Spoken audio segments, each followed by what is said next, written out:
course, I got to just double check. I wasn't using my mic.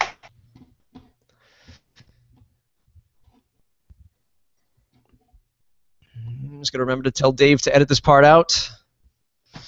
And we'll be good to go. And we'll start in 3, 2, 1.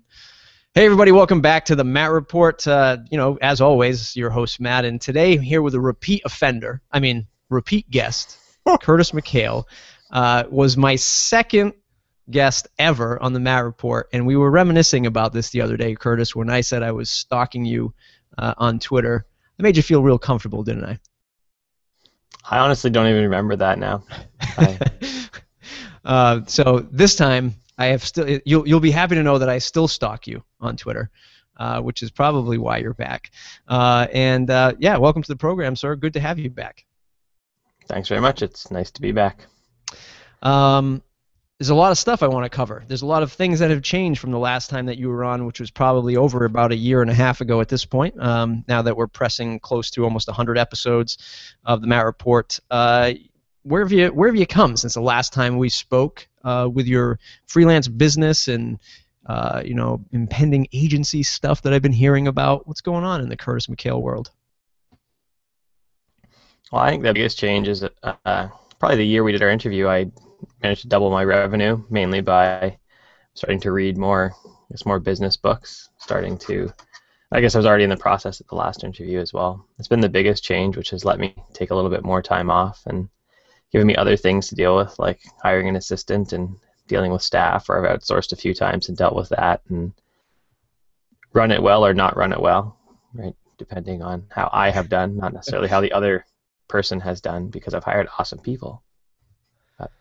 That's nice. Let's talk about that for a minute now. A lot of folks who are either freelance developers or designers who are just getting into the space are probably not even anywhere near outsourcing and maybe even thinking about the business side of things.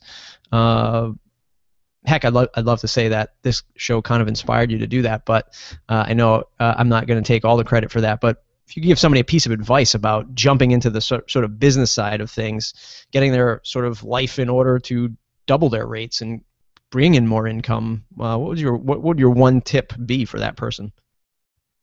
Stop watching television at night. No more Game of Thrones. We're done. Well, coinciding what really started my year of doubling my income is we stopped watching television every night of the week. We started reading business books, and we being my wife as well, because although she is a stay-at-home mom now, she used to run like a 6-figure-a-month sales floor and ran that for 10 years almost, and took it to 6 figures a month from just under 6 figures to mid 6 figures. So both us reading business, talking business all the time, and being strategic instead of just letting things run around. But we had to give ourselves the margin or the time to be able to do that, which we did by not turning the television on at night except for on weekends. Yeah. I think advice like that is awesome, because it's the little things that you can change, right? It's like losing weight, right? Everyone's like, oh my God, I got to lose 6,500 pounds, and then you start overwhelming yourself about all the things you have to do, and then you're cutting out sugars and breads and milk and cheeses and everything, and you're down to water and dried grass, for a week, and you're and you hate it and that doesn't work. You took on so much, So there are things like that can overwhelm each other or ourselves. But when you're reading these books and you're reading all these business books, do you ever feel like it's the same advice over and over again, or do you sort of how do you approach that by studying each book and writing an outline?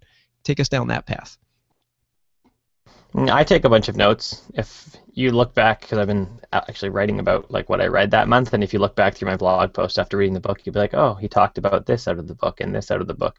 I think at every point you're going to find new things, even in the same old business book, right? We read one from 37 Signals called Getting Real Again as part of my mastermind group. And I read that years ago, and I read it again and was like, oh, there's a whole bunch of new things that I hadn't highlighted.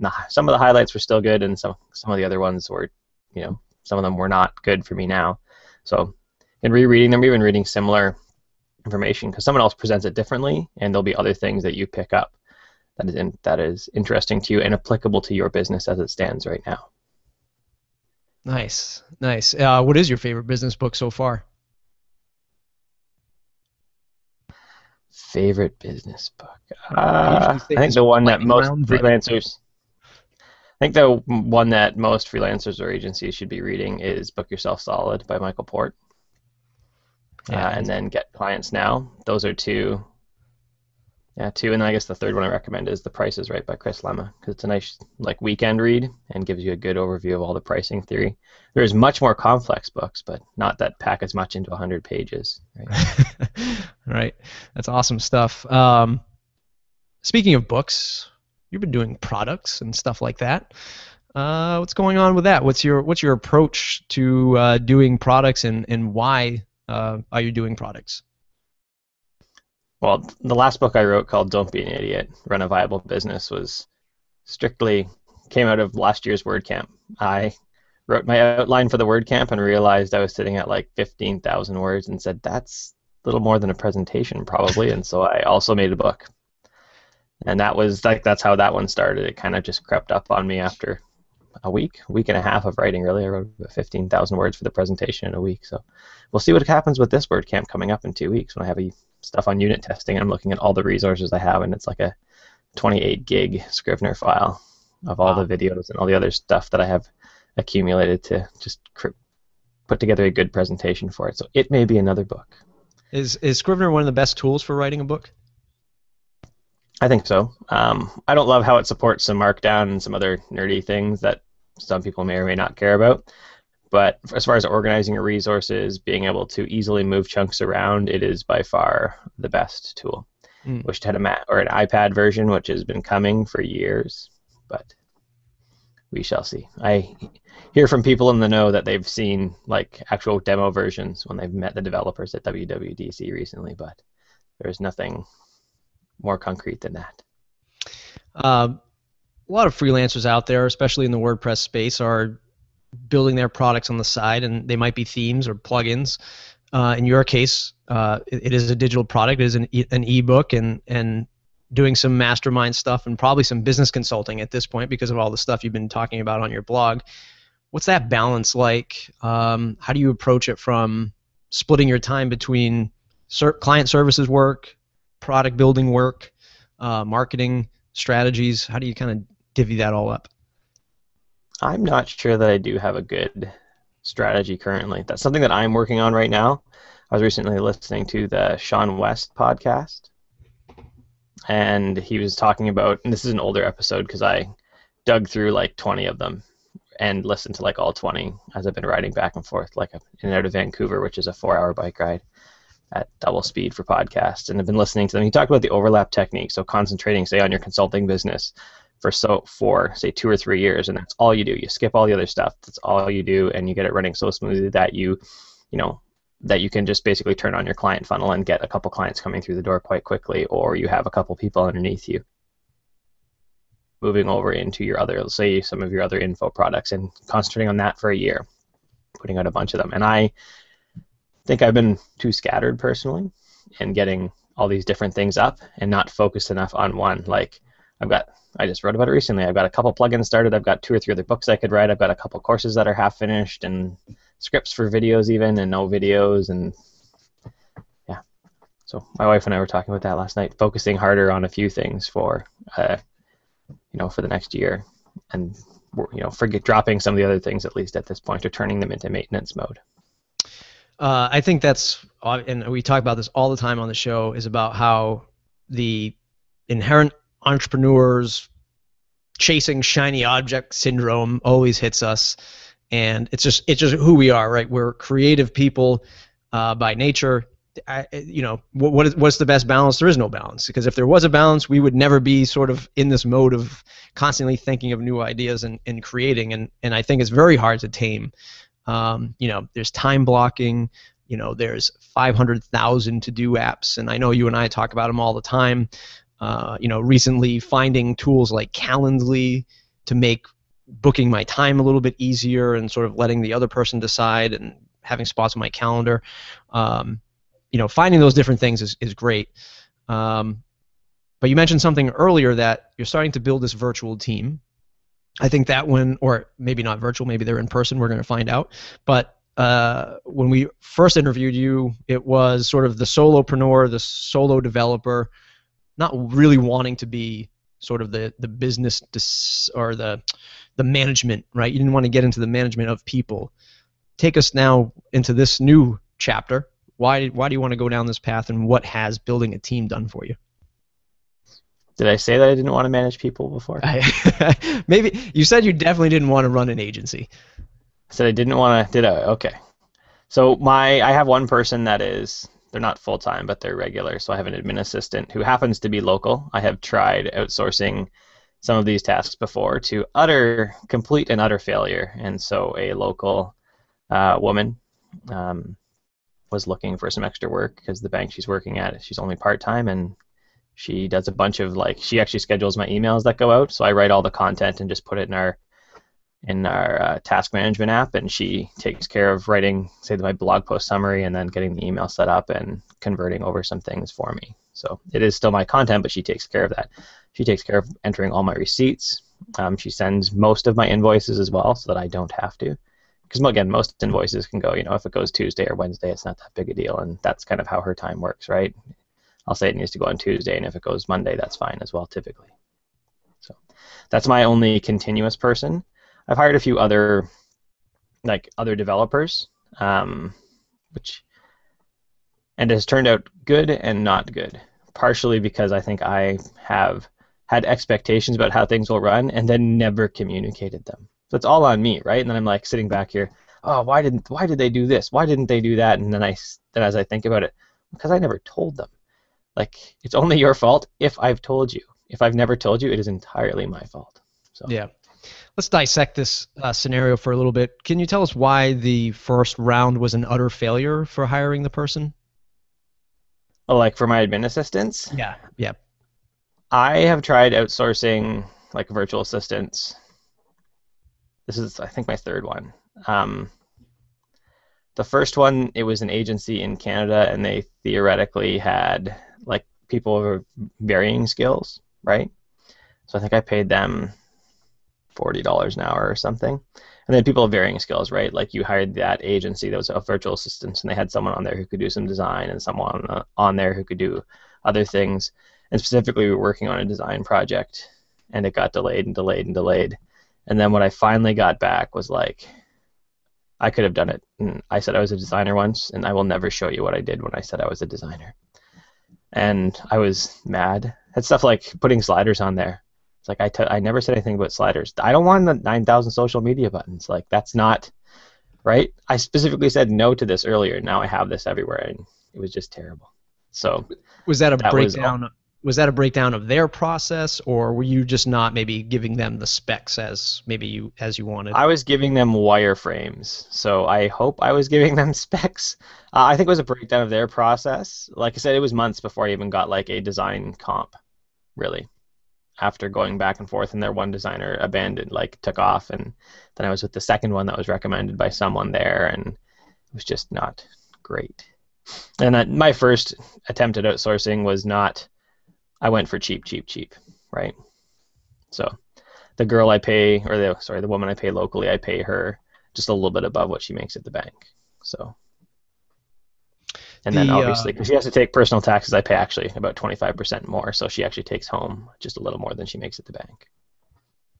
One of the things that sort of drives me crazy is listening to a lot of the other entrepreneur podcasts and internet marketing podcasts, and they make it so darn easy to tell the crowd, just go on Odesk, hire somebody, go on Elance, hire somebody. In fact, one of our past guests, which I caught a lot of flack for, and I tried to give him a little flack during the show, had also recommended that same thing, and I've been there, right? And I've been there doing it as a consulting thing for a client. Client says, hey, I can't hire you. I can't hire your agency. It's just not in our budget. Maybe you can help us outsource, right? So I've been there. I've been on Odesk. I've been on Elance, trying to find folks that are affordable for these other, clients. And even I, as I manage a team locally, struggle to get the point across, to get the project across to these people. I can't even imagine how somebody who doesn't have any of the technical experience or WordPress experience can communicate with somebody else on the other end. Language barriers, time barriers, experience barriers. There's so much, and I think that some folks are doing a disservice by just quickly recommending that as the solution and not hiring professionals like you and I. Well, I think what they haven't talked about is their process. Like, if it's successful, I was listening to a podcast a while ago, and he had like a 8-step process to find someone on Odesk. And I remember listening. I don't remember but it was something like you give them like, you have your real project you want, and then you make another like small project out of it, and you give it to like 6 people, and then you basically whittle them down as you give them more and more responsibility. And by the end of the 8th project, you actually can have someone that can do your real project. And I thought about that, and I was like, yeah, that would probably work actually, because you've like continued to whittle away at who's good, right? And even finding someone, this person's really good at, say, the HTML, CSS, this person's good at the back end, so let's get them to do each part, right? Here's the design, give me an HTML, CSS, this guy can then plug it into WordPress. Yeah, I totally agree. And as I flip the coin, the editor, or the gentleman who edits the show here, I found through Odesk, and I did the same process, right? I put it out there. I found a bunch of folks from all over the globe, and then I sort of narrowed it down to a couple gents in North America, and then specifically into my time zone because it was just so much easier for me to communicate. He does a great job. His name's Dave. I recommend him to anybody who wants somebody to edit a podcast. And if you want that information, just email me at mattreportblog@gmail.com, and I'll hook you up with Dave. Let's talk about Kurt now. Let's go from, okay, you're starting to form that virtual agency again. What's the goal? What's the vision for forming the team? I notice you might be moving into an office space. Let's talk about that. Yeah, when I say office space, I mean a room slightly larger than what I have now, because behind me is this curtain, so you don't see like my dog on the bed in the laundry basket. So it would be a room with just me. It would not be like a big agency office or anything. If you want to see Curtis's room, go back to the episode that I interviewed him, and then you will see the room. Yes, you'll see the room, although my camera was lower at the time, so you see closets and stuff. But now the dog's back there, and I know there's laundry, and there's a baby crib on the far side, and right, because I have 2 kids now in a 2-bedroom house, and my office on one side of our room. So I've been finding it harder this year to work. So office-wise, it would simply be a room, a few miles from my house, so I can ride my bike over and take it into my office and have a room. The local native band has a bunch of extra offices they just don't need, so they rent them out extremely cheap.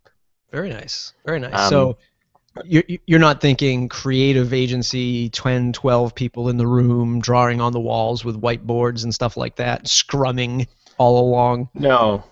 I think finding good people is hard to find like in any locale, but in my town, which is 60 miles from Vancouver, where it's 2 blocks and I can be like looking at a cow, it's hard to find anyone, right? There are a few people that are good in WordPress. So one of the owners of WP Touch Pro is here in town when he's not traveling all over the world. But other than that, that's about it. Like I don't meet anyone at Vancouver meetups. They're like, oh, you're in Chilliwack too? There's just me, as far as I know. So no, I don't think like getting people to move out would be a viable option or feasible option, and I'm not sure that I want to do that. I think long term, as I think about my agency, and I just think about my life in general, something I've always loved to do is teach, right? I've been a certified climbing instructor, certified whitewater kayaking instructor. I've taught a myriad of outdoor skills. I've taught lots of just different things in general, and I'm teaching at BCIT, the local college, e-commerce and advanced development techniques, and I very much enjoy that. And so I think long term with an agency, I want to be able to input into people to help them become better. Help them to achieve their goals. I read stuff like Entree Leadership or about other businesses who are helping their staff. Like you're working for me, say, as a landscaper for the next 2 years. I know you really want to be a pilot. And at the end of 2 years, I say, hey, you really want to be a pilot? I got you. Here's the lessons that you can take. You can still work for me, and any day you need off to take your lessons, go take them. That's fine. And I want to be able to do stuff like that to help people succeed, really. And that's going to require having a few employees around, so there's more income all over, so that I can put some of my own time and some of their time, which would be paid as well, into training, into making them better. So even look at some of my students that I teach, and would love love to have the income and the work right now to be able to bring them on and kind of help them along and learn, so that they can become better developers and go off and charge, lots for their services because they're skilled. That's awesome. I know one of the things that sort of comes up in the Matterport Pro forums is, folks are afraid to sort of delegate, or they just simply don't know how to delegate. Sort of like we were talking about before. Maybe the failure or the point of failure was we didn't explain ourselves, or we didn't really set the goal of what we wanted from this project. But do you plan on delegating project management, outside sales, that kind of thing to your staff, or are you planning on sort of, I'm the face of this agency and I just have a team of people behind me? I'd probably start with development again. So probably the biggest success I've had with my virtual assistant now, my virtual assistant, because I don't see her very often in town, but she is in town, was outlining, like, here's your 4 key performance indicators. If at the end of 3 months you can do this and I never have to touch them, we are good. Now, one thing we found out was not a good fit was booking my time because of how her schedule works. So, like, sometimes I'll say, hey, book this meet. I would say, hey, book this meeting on Monday morning, and Tuesday night is when she got to her email again. So that just was not a feasible option, and so I've moved to Calendly now. And that means just took it out of her realm. But, whenever as long as my receipts are all in my accounting software by the end of the year, I'm happy. Like, that's fine, right? If we're off a couple days when I want to look at stuff at the end of the month, that is not killing things. So setting those out, and I think I'd set those out even for like a project like key performance indicators. 1 is, getting it done on time. 2 is the client's happy, right? And then, it works. Would I maybe look through some of the code and say I would not build it that way? Sure, I would, but it doesn't mean I'm wrong. I look at even stuff, say Pippin writes or Justin Santon writes, right? And I think, I wouldn't do that, but they are both solid developers. I trust their code. I would, in there, I like, often I'm like, what did I do wrong? I remember actually writing to Tom McFarlane on his blog, it's like a year ago, and saying, hey, why did you do it this way? Because I just assumed I was wrong. And when I explained what I did, he was like, I didn't even know you could do it like that. That is a way better way than what I did. I was like, oh, okay. So outlining like those key performance indicators, I think, is how I'd handle it. And the thing I'm most worried about giving up would be the outside sales, because I want to be particular about who we would work with. But project management and development, I would feel much freer giving up. Yeah, one of the biggest things, or the biggest changes in my agency, was hiring a project manager and sort of giving them the reins to communicate with the client on a daily or weekly basis, whatever the project was going on. So it was one of the scariest, but one of the best things that we've done, or at least that I've done for the agency this year, because it just freed up so much more time to go back and do the outside sales and keep the pipeline flowing. And I know, talking to agencies so I get hired by a few agencies for specific e-commerce stuff when it's kind of outside of their team's scope. And I've worked with them enough that they, like, I, as a subcontractor, have free communication with their clients. Like, I get on the phone with them and just report back to them. And they say they have told me many times that having someone that they just know they can trust, that isn't going to commit to things for them and that will do the job right, it frees them up from project managers. Like, they pay me more for a week than they would pay a staff member, but it might probably also take their staff member longer to do some of the specific things that I do. And just giving that up is excellent for them and for their project manager, and their project manager just comes in at the end of the day and says, okay, this is what happened. Curtis, let me know, and goes and does the rest of his work for the day. Speaking to that sort of scenario where you are being hired from another agency, that's one of the things that I recommend to folks who are maybe not just starting out, but trying to find the right customer for themselves, or kind of learn what it is that should be really sort of niching down on.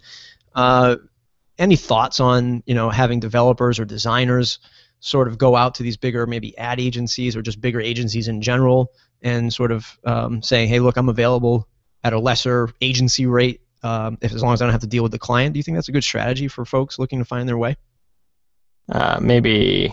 I'm not sure about the lesser rate thing. Like, I don't discount my rates for agencies. They say, I've had a few agencies approach me for pricing, and when I tell them it's $150 an hour if you want me to do an hour, they say, but that's more than I charge. That's fine. Like, I don't care what you charge, really. This is what I charge. And I have one freelancer that I work with quite regularly, and when I up my rates, she just came back and said, hey, Curtis, I'd love to work with you, but I simply can't afford that. That's just not going to work. So I can't afford this, which is higher than what I was paying you before, but I can't afford that. And I looked at, again, my overall scope, and it's so easy to work with her as a designer. Like, she understands enough about all the technical end that we can have a good discussion about why things don't work, that I said, okay, I can do it for you, right? And then all my flat rate stuff went up for her anyways. But I don't know, like, I've lucked into being specific enough at this point that agencies find me when they have a problem. Or when I first started out, the guys at WP Touch Pro, so Brave New Code, they were just getting out of agency work, and they just started sending me everything. So I had I just fell into that. One day they said, hey, you've been in our forums a bit, and I had met Dwayne locally, and he seemed, you have some things to learn, but you're asking all the right questions all the time, so we can send clients to you, and you don't seem like you're crazy, so you will actually deal with them well. And so they sent me like all of my first clients, some of which I still have today, they sent to me because they were just backing out of client work.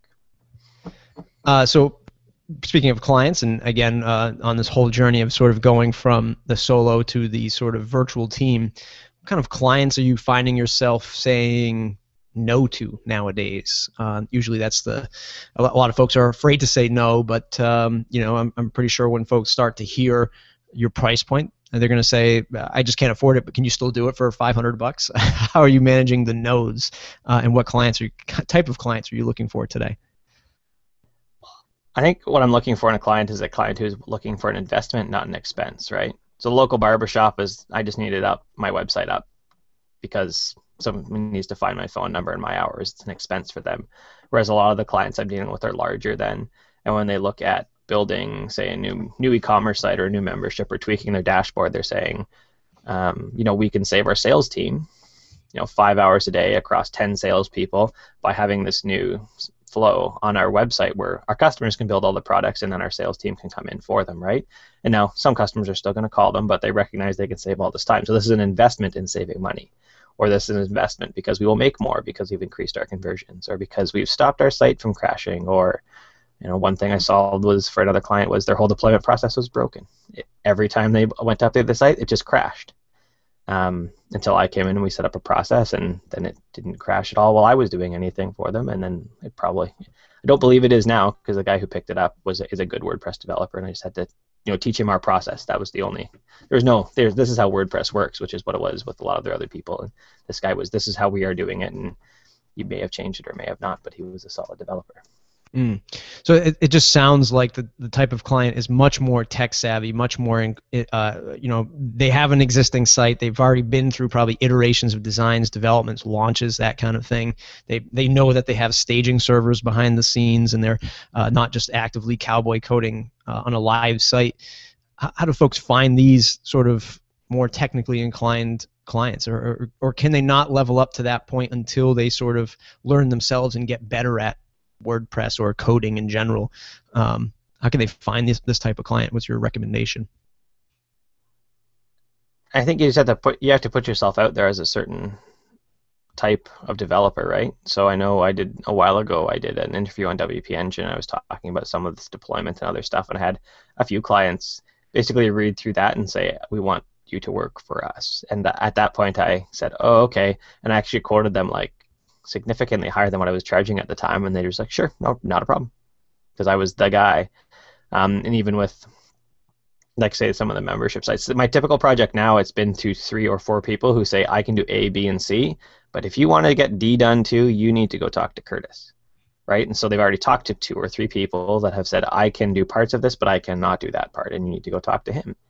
Same with one of the agencies I work for. They do a lot of other work, but they come to me when it's that part that their lead developer looks at it and goes, we can just get Curtis to do that way faster. It's not that he's incapable of doing it. He just looks at it and says, Curtis will know how to do that. Like, he'll sit down in a week and build out the API to interface WooCommerce with their custom weird database, because he's done it for us 2 or 3 times. He builds it in 5 days, and it's an expensive 5 days, but it would take us like a few weeks to do it, and it would be a headache. So. No, that's great, and I guess it's one of those things that make it probably a little bit more manageable on your end, right? Because your sprints are maybe shorter. I'm just taking a guess here, but maybe your sprints are shorter, and it's not like an overwhelming 90-day project. You know that I'm booked for a week, 2 weeks to do this one specific task, and maybe it's more bite size for you, for lack of a better word.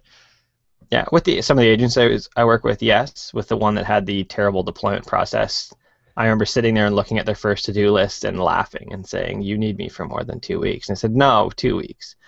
So 6 weeks later, because I left 4 weeks free time, because I knew they needed me for more than 2 weeks, they were like, "Are you done? You mean you have other work?" And it's like, "Guys, I couldn't leave like more than 4 weeks blank. That was even a big risk." And they said, "Yeah, you're right."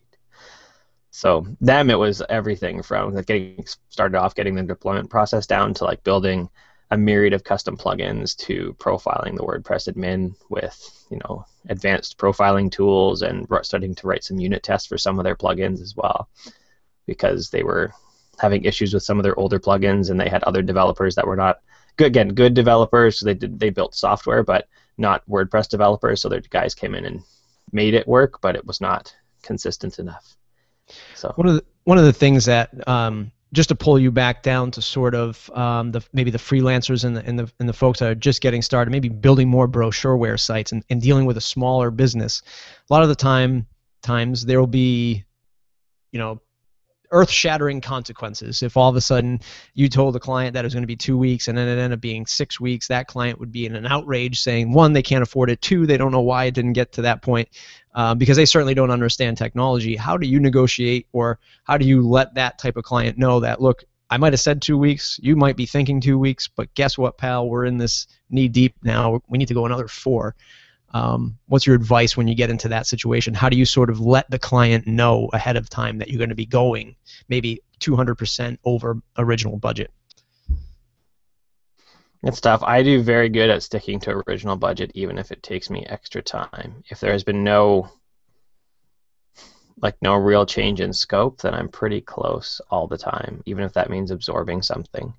And I've always been like that. There have certainly been times where I look at this and say, hey, you want this, and it's this feature that I didn't expect to be crazy. Here's why it's all crazy, and it's going to cost extra. And I think the biggest thing is not being afraid and communicating right away. Like, as soon as you know, let them know. I know on one 3-week project on Monday, I spent all Monday on a bug, and I emailed the client at the end of the day and said, you will see no progress today because I spent all Monday on a bug. And it was something like a comma. It was literally like a comma miss bug. One of those ones where you see it all day and you're like, it's a comma. And they were upset, and I don't want to pay for bugs. And I wrote back and I said, then you need to stop doing custom software development. Bugs are a process. Bugs happen. There's nothing you can do about it. I will do my best to keep us on track, but bugs happen. If you do want no bugs and you don't want to pay for it, then stop doing custom software development, buy something off the shelf, and live with whatever it doesn't do. Because that is simply what it has to be. Now, it's harder with the smaller clients, right? That was my first project with them, but I'm doing a second project with the same guy, and we communicate quite freely. Like, if even as I write about business, he writes back and says, well, this is what I think about it. And we have even some of my back and forth blog posts on that have been like, I've written to him and then I've written it as a blog post as well. But with smaller clients, it's hard because they're not viewing it as an investment. And it's harder to even get them to transition to that, right? You don't say that barber shop. It's hard to get them to transition. Does he know how much his client is actually worth? Like, how long, when he gets a brand new client, does he know how long they stay? How much are they worth over their lifetime? He has no idea. So getting them to think about that is what you need to do. So it is an investment, right? Saying like, oh, I can bring in 10 or 15 new people to you a month because you're actually going to show up on search, right? How much is that worth to you? I know a haircut for me is like almost $30 because I tip my guy well because I've been seeing him for a long time. So I go every month. So that's 10 people, so it's $300 a month, theoretically. That's at least worth something, not worth a lot necessarily, but if you could again do more than that, then, and that's what you have to talk in price anchoring, right? You're a car salesman. I'm sure you've read lots of analogies like that. You go and find a car for $10,000, you talk it down to $8,000, you got a good deal, and you go to the next lot and you see the same car for $8,000, and it is no longer a good deal. You now got swindled, right? That is correct. I'm glad you did bring this up because it's going to be a great transition or segue over to talking about the product pricing, especially in today's WordPress world, themes, plugins, and that kind of thing. But the important thing for freelancers to remember is I was just at WordPress Boston meetup, or the Boston WordPress meetup, and a gentleman approached me afterwards. He's so excited to be launching his new business, and he couldn't wait to sort of get out there and say, and he came up to me after. He's like, look, WordPress is awesome. It's allowing me to do all these kinds of things for clients. And I'm going to go, and he said the same thing that you said. He's like, I'm going to go after my barber. I'm going to go after these restaurants that I frequent all the time that have awful websites. My barber doesn't even have a website. And he was saying the same thing. My haircut was, I think, maybe $40 with tip and blah, blah, blah, so on and so on. And I'm like, the biggest issue here is that return on investment for that customer. They're not even going to see it. They don't understand it. They don't have the time because they're running their own business. They don't have an IT tracking it either, right?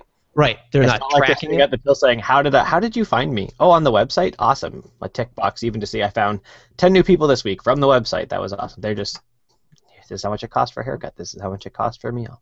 Right. And especially restaurants, like everyone looks at restaurants and think, oh God, restaurant sites are awful. Well, that's because they run on such slim margins that they can't hire, most of them anyway, can't hire folks like you and I and folks listening to the podcast because there's no room, right? You could sit there and consult with them for hours upon the month, and you could say, if you spend $5,000 with me, I can make you $15,000 over the course of the next 90 days. Guess what? They're not going to do it. Most of them anyway. But what you said was interesting is don't do custom software development, buy something off the shelf. Let's talk about that. Let's talk about WordPress themes and plugins and products and stuff like that. I mean, do you think that this sort of shift to charging a little bit more to get better product, is that true right now? Do you think that things are going well? Do you think prices should go up? What's Curtis's take on the theme industry or plugin industry? And as a developer, I look at the plugins I pay for development tools like MigrateDB Pro, and I know, like, on my original cost, let's say it was $100. It was cheaper than it is now. And when the renewal came up at, I think it's $190 now, I just was like, yeah, okay, it saves me. Like, I charge $150 an hour. If it saves me an hour in a month, it easily saves me an hour a week, I would say.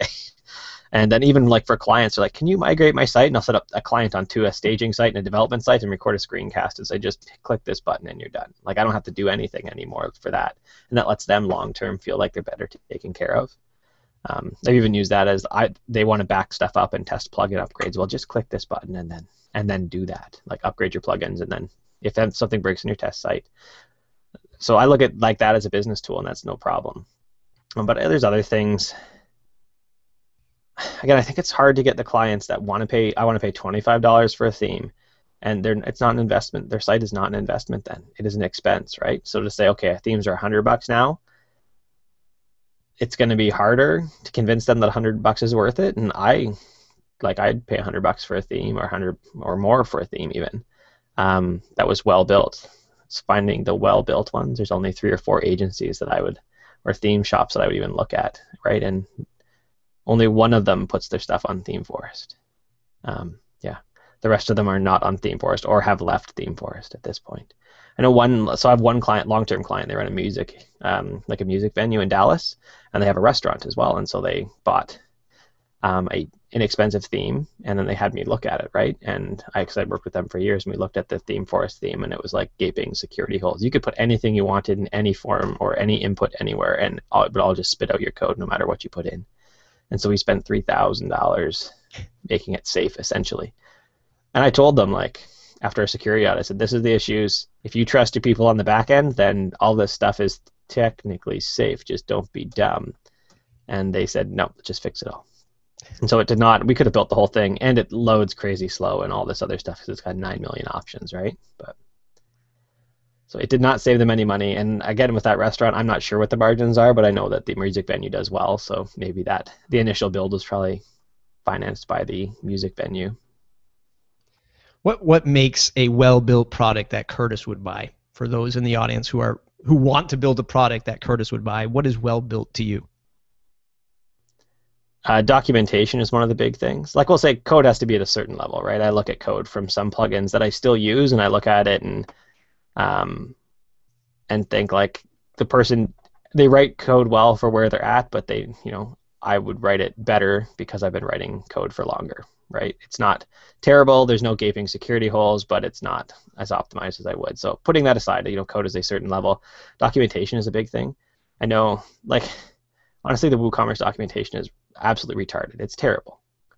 It's you look through it and you're like, great, I have a list of all the function. I have auto-generated function documentation. Developers, that is not documentation. That is a stab at saying you have documentation. That is like putting a social media button on your site and saying you have a social strategy. You don't. You put a social media button on your site. So auto-generating your documentation is you can say I have documentation. That's it. It's just a way to check a box off. Documentation. So I'm releasing a plugin hopefully soon. I keep getting sidetracked by life in general, but I'm putting my documentation includes. I'm not even going to do auto-generated documentation, although I could, but I'm manually documenting each hook and filter, and I am providing examples for each one. I'm recording screencasts on every part of the admin UI, like putting your license key in. This is how you do it. This is how you, this is how you do every portion of the whole admin UI, and I'm also writing it as well. So it's like for each video, there's all the written instructions with screenshots at the same time. Because some people will want to watch the video and some people will want to read it, right? And that's even when I blog about like WordPress and technical topics, I most of the time do both, right? If I'm doing a screencast, it is not just a screencast with 3 sentences about what the screencast does. It is all the code as well and full written. So that's the big thing that I look at for documentation. And then support, you'll see. I know a few plugins out there where the support is just absolutely and utterly useless. And as I'm teaching, I'll tell students that. I'm like, if you can pick this up and just run with it, great, because you're never going to hear about the developer from support. They're going to send you one link and expect you to make a leap from some non-technical topic to like this hugely in-depth technical topic, and you're simply not going to. So I think Pippin does awesome on support. I know I was talking with even one of the students who sent Pippin a support while he was supposed to be on vacation on Saturday night, and they had a response when they woke up Sunday morning. So, is it fair to say that support? What is a good level of support for an advanced developer like you? Is it safe to say that, like you just said, in 24 hours I got a response? Is that respectable? Are you, as an advanced developer, looking for, if you were the one that sent in the request, looking for it in the same day? What is a good level of support? I think most advanced developers need the least support. So I have a bunch of Pippin's products I've got, but like most of the time I'm like, hey Pippin, this is what I think the bug is. Here's some code that I think fixes the bug. It fixes it on my install. And he says, oh, here's the GitHub repository if you don't mind putting it in, right? And I'll create an issue and I'll create a pull request. And so a bunch of his even premium products I have access to on the GitHub side and have patched as well. Even thinking, and I recognize that I am not the most important thing that Pippin does every day. I am not his world does not revolve around some bug that I found. And so I'll send him an email on Thursday. Even just recently, I sent him an email on, I think, a Wednesday, and he got back to me the next day about it. And then I responded to him. And on Monday, I hadn't heard anything, so I just replied again and said, hey, do you have any, this is the last thing I'm waiting for. And at that point, he decided to take it to a chat and let's chat, and he fixed it right there for me. But I think other non-technical people are more demanding than that, right? They want overnight. I responded, where are you? I know Pippin, I think Pippin has said he had someone knock on his door once. I was like, what? I certainly has had people look up his blocked phone number, right? And I have access to Pippin or other developers in many different ways because I have their personal email addresses, not their work, or their personal phone numbers, and I never call them. That's just totally out of bounds as far as I'm concerned. If they were to call me about it because I submitted a bug, fine, that's their choice. But so yeah, reasonable support.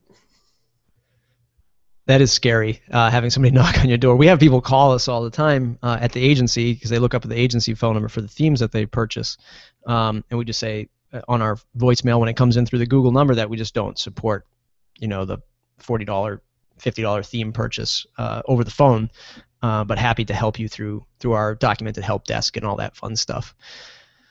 We're getting close on time here. I'm going to sort of start to wrap it up. What's your outlook for the next 6 months? What are you excited for in your world? Oh, and can you tease or plug what you're building for the plugin, or is that top secret?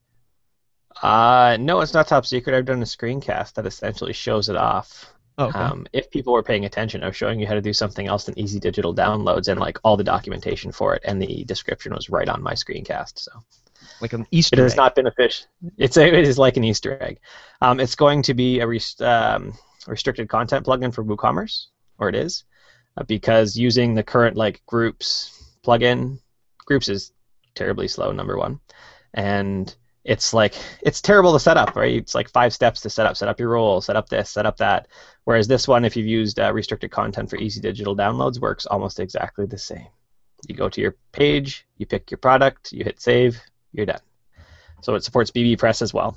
There's a bit of documentation to finish up and one tweak to the plugin for licensing upgrades, and then I won't have time now, but later on it will also support BuddyPress as well, is my plan. Awesome. It already supports bbPress out of the box. Awesome. Looking forward to that. And what is that the most exciting thing coming down the pipe in the next 6 months, or do you got something else you're excited about? I'm going to the beach this afternoon. That's pretty exciting. There's beaches in Canada? There are beaches in Canada, although they do have igloos and snow. So, beach just means the ice is thawed enough you can hack through it quickly. That's awesome. I want to wrap up with just one final question. This is more geeky and more inside baseball, but tons of WordPress podcasts out there, and you and I have been chatting about it for a while. What do you think? What do you think? More podcasts coming? Should there be different types of podcasts? Can I hit you up for some free consulting and say what I should be doing differently for the WordPress podcast space? I think that there are lots of podcasts out there, that there are very few useful ones. And so even with this show, there are just some guests that you're always going to hit that I'm just going to look at and be like, no, not for me. And I think any interview show is going to hit that for some of their market, right? I get every episode all the time because there are still, probably 70, 80, 90%, depending on exactly what span of time I look at, that I like all the guests. So, maybe 3 in a row, I'm like, nope. But, the rest, the next for the 6 months, I like them all. I think most of the rest of the WordPress podcasts, as I've blogged about, are let's talk about drinking at the last WordCamp, let's talk about drinking at a future WordCamp, and let's talk about gossip in the middle, which I did in high school, and that was really boring then. So they are just not useful for any of my time. I have way better things to do, like massage my beard, than listen to people reminisce about drinking, gossip, and talk about drinking again. Like, it's a total waste of my time. Just trying to think. Apply Filters is great. I love the developer talk in that. And there's one other one. They just interviewed Andrew Nason, I think was the most recent one. And they interviewed Andrew Norcross before that, and I don't remember the name. It's got a black cover and like a red, green, and blue symbol. I can certainly find the link for your show notes if you want, because it's in my pod feed over on my side. Awesome. Well, Kurt, it's been some great stuff. I had tremendous amounts of advice, as always. Again, the second interview, hoping to do many more with you. Where can folks find you on the web to say thanks? You can find my site where I write about business at curtismchale.ca, and then my agency site is sfndesign.ca. Awesome. And ETA on that plugin getting released? Hopefully next week. I say that because I've got student assignments to mark this week, and I was talking about it last night with my wife. And I have a lot to do this week, so next week hopefully. Although again, I have my WordCamp presentation to finish off. Awesome. Well, by the time that this is published, which might be 2 weeks from today, hopefully the plugin will be available and you can go and find it and take a look at it and purchase it to solve all your needs for WooCommerce. And then all the eventual design. That would be on sfndesign.ca. Awesome. Curtis, thanks again. Everybody else who's listening, mattreport.com/subscribe. Join the mailing list. That's the #1 way to support the show. Then if you're looking to sort of bring your WordPress business to the next level, check out mattreport.com/join. Join the business community of WordPress entrepreneurs like yourself. Pro forums, monthly mastermind calls, which Curtis is a fan of, and all other fun stuff inside the pro section. So thanks a lot, and we'll see you next time.